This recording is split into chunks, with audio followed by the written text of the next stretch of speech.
सियावर रामचंद्र की जय. रामचंद्रांचा अश्वमेध यज्ञ सुरू आहे आणि मी तुम्हाला काल सांगितल्याप्रमाणे अश्वमेध यज्ञाच्या घोड्याला अडवून कुशलवानी युद्ध केलंच नाही असं या कथेत तरी आपल्याला दिसतं.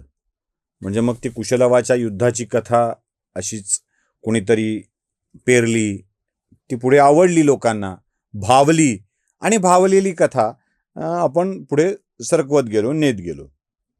पण घडलंय काय? महर्षी वाल्मिकींना निमंत्रण तर होतंच अश्वमेध यज्ञाचं, आणि या यज्ञासाठी महर्षी वाल्मिकी निघालेले आहेत. आता खरं तर बराचसा काळ गेलाय आणि रामचंद्रांचे पुत्रसुद्धा खूप मोठे झाले. या मोठ्या झालेल्या पुत्रांना त्यांच्या पित्याची भेट घालून द्यावी आणि माता सीतेलाही त्यांची भेट घालून द्यावी, यासाठी महर्षी वाल्मिकींनी एक नियोजन केलंय. कसं आहे बघा, आपल्या बाळाला आपण साधी गोष्ट आहे ना, आपण आपल्या आयुष्यात सरप्राईज खूप देतो की नाही. अचानक जातो एखाद्याच्या समोर, सरप्राईज असं सांगतो. एक आश्चर्याचा सुखद धक्का द्यायचा असतो.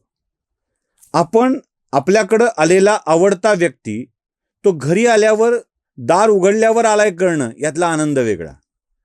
खास करून आपल्या माणसांनी गावावरून आल्यावर आपल्यासाठी आणलेली भेट ही अचानक दिली की त्यातला आनंद वेगळा. गोष्ट छोटी असो वा मोठी, पण ती आपल्यासाठी आणली आहे, ती आपल्या उपयोगाची, याचा आनंद वेगळा. तसं आपल्या राजाचा पुत्र येतोय कसा हे प्रजाजनांना कळण्यासाठी वाल्मिकींनी एका विशेष योजनेची आखणी केलेली आहे. ते अयोध्येमध्ये घेऊन आलेत रामचंद्रांच्या दोन्ही पुत्रांना, कुशलवांना, आणि त्यांना सांगितले की बाळांनो, आता मी तुम्हाला जे रामायण शिकवलंय ते तुम्हाला गायचं आहे. मी एक वीणा तुम्हाला देतोय, त्या वीणेतून खूप छान सूर निघतील. या रामायणाचे रोज 20 सर्ग तुम्हाला गायचे आहेत. आवाज तर गोडच आहे. 20 सर्ग तुम्हाला गायचे आहेत. लक्षात ठेवा, रोज 20च सर्ग गायचे आहेत. दुसरी गोष्ट काय लक्षात ठेवायची आहे बाळांनो, या तुमच्या गायनानंतर तुम्हाला कोणी धन देईल, भेटवस्तू देईल, त्या स्वीकारायच्या नाहीत.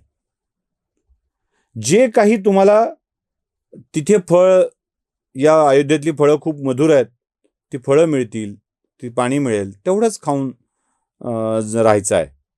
कोणाला काहीही मागायचं नाही, धनाच्या मोहात पडायचं नाही. का बरं असं म्हणाले असतील हो? त्याचं कारण आहे, या अयोध्येचे खरे वारसदार तर ते दोनच आहेत, आणि या वारसदाराने अयोध्येच्या लोकांकडून काय धन घ्यावं? जे दाता आहे त्यांनी घ्यायचं काय? त्यामुळे ते म्हणतात की कोणाला काहीही मागायचं नाही. तिकडे यज्ञशाळेमध्ये यज्ञ जोरदार सुरू आहे. मस्तपैकी ऋषी मुनी, सगळे लोक, पंडित गावोगावचे आलेले आहेत. जेवणावळी रोज झडतायत. ब्राह्मणांना खूप मोठ्या प्रमाणावर दक्षिणा मिळते, गोदान होत आहे, आणि सगळे तृप्त आहेत. एक मंगलमय वातावरण तिथे आहे. खरं तर रोज यज्ञात पडणाऱ्या आहुती, उच्चारवात होणारे वेदमंत्रांचे उच्चार, या सगळ्यांनी पवित्र झालेल्या वातावरणात या दोन बालकांच्या आवाजाने पवित्रतेसोबत एक माधुर्य आणलेला आहे, एक गोडवा आलाय. त्या संपूर्ण 5 पक्वान्नाच्या ताटातील ही गोड थाळी एक स्वीट डिशच समजा ना. रोज 20 सर्ग आपल्या सुंदर आवाजात ही दोन गातायत, आणि अख्खे अयोध्येतील प्रजाजन या आवाजाने वेडे झालेत. प्रत्येक जण यांचंच गायन ऐकतोय. हा म्हणता ही खबर राजदरबारात रामचंद्रांच्या पर्यंत पोहोचते. रामचंद्र हे कोण गात आहे म्हणून बोलावून घेतात. तोपर्यंत कोणालाच याची कल्पना नाही. बोलावून घेतात आणि त्या मुलांना सांगतात की मुलांनो, या दरबारात तुम्ही गाल. गुरुजींनी सांगितलंय ते आपल्या 20 सर्गांचं, एकानंतर एक 20 सर्ग गायचे. त्या 20 सर्गांचं गायन सुरू करतात. गाता गाता 20 सर्गांचं गायन करता करता भान हरपून जातं. दरबारालाही कळत नाही की ही कथा इतकी सुंदर आहे. डोळ्यातून पाणी यायला लागतं ती कथा ऐकता ऐकता. 20 सर्ग संपले की ते थांबतात. म्हणतात आम्ही आज थांबतो, कारण आमच्या गुरुजींनी आम्हाला 20 सर्गांचीच आज्ञा दिली आहे. रामचंद्र प्रचंड खुश होतात या कथेप्रमाणे आणि सांगतात की भरता, यांना हजारो सुवर्ण मुद्रा दे, उत्कृष्ट अन्न दे, उत्कृष्ट कपडे दे. ते दोघेही हात जोडून उभे राहतात. म्हणतात, राजन, आम्हाला ही दक्षिणा नको आहे, हे धन नको आहे. राम आश्चर्याने विचारतात, का रे, काय करावं, आम्ही वनवासी, फळं फुलं खाऊन जगणार, वस्त्र गुरुनी सांगितली तेवढीच घालणार, आणि आमच्या गुरुनी असं काही घ्यायलाही आम्हाला नकार दिलाय. रामचंद्रांना आश्चर्य वाटतं. ते विचारतात, तुमचे गुरु कोण? ते सांगतात, महर्षी वाल्मिकी. महर्षी वाल्मिकींना बोलावलं जातं. महर्षी वाल्मिकी येऊन सांगतात, रामा, ही मुलं घेणार नाहीत. त्यामुळे का? पित्याकडून दक्षिणा काय घ्यावी? ही दोन्ही तुझीच रूप आहेत. ही ज्योतीने तेजाची आरती केलेली आहे. रामचंद्रांच्या डोळ्यामध्ये घळाघळा आसवं आपल्या सुंदर दोन रूपांना बघून तेच काय व्यक्त व्हावं तेच कळत नाहीये. मर्यादा पुरुषोत्तम रामांच्या डोळ्यातील आसवांनी आज मर्यादा ओलांडल्यात. पहिल्यांदा मर्यादा ओलांडल्यात. रामचंद्रांच्या डोळ्यामध्ये अश्रू आसवांचा बांध आहे. आपलीच दोन पुत्र आपल्या समोर उभी राहून आपल्या चरित्राचं गायन करतायत आणि आपण त्यांना दक्षिणा देऊन कोणते ऋषिकुमार असं म्हणत होतो. रामचंद्रांना असं खूप वाटतंय की त्या पोरांना जावं आणि आपल्या गळ्याशी लावून धरावं. पण राजा राम पुन्हा मर्यादा पुरुषोत्तम आपल्याच आसनावर बसून शांतपणे त्या मुलांच्याकडे पाहतोय. वाल्मिकींना ही संधी योग्य वाटली. ही संधी अगदी योग्य वाटली. महर्षी वाल्मिकींनी सांगितलं, रामचंद्रा, या दोन मुलांच्या मातेला सुद्धा मी माझ्या सोबत आणलाय. मी दरबारात आणण्याची विनंती करतोय.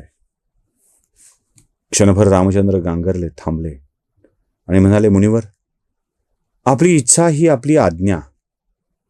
त्यामुळं सीतेला या दरबारात येण्यापासून मी सुद्धा रोखू शकत नाही, कारण ती तुमची आज्ञा आहे.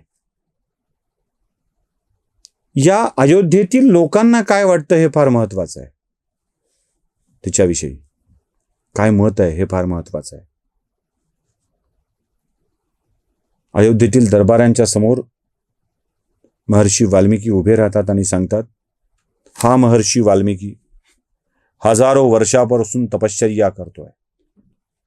त्या सगळ्या तपश्चर्येचं बळ एकवटून मी या दरबारात ठामपणे सांगतो की अयोध्यावासी सीतेच्या चारित्र्यावर शंका घेत असतील तर मी महर्षी वाल्मिकी माझ्या 1000 वर्षाच्या तपश्चर्येचं पूर्ण फळ पणाला लावून सांगतो. जर सीता चरित्रहीन असेल तर माझं सगळं तप या क्षणी निघून जाईल, सगळं पुण्य या क्षणी संपून जाईल. रामा, अयोध्येच्या राजा रामा आणि हे अयोध्येच्या नगरवासियांनो, या महर्षी वाल्मिकींचं बोलणं ऐका. सीता पवित्र आहे हे मी ठामपणाने सांगतोय. नगरजनांच्या मरोळ्यामध्ये घळघळा आसवं व्हायला लागलीत की आपल्याच हातून काय घडलंय हे, आपणच कोणावर शंका घेतली आहे.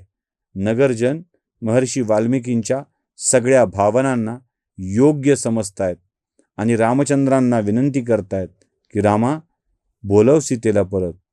तेव्हा रामचंद्र जे बोलतायत ते फार विचित्र आहे. काय आहे ते बघूया पुढच्या भागात. सियावर रामचंद्र की जय.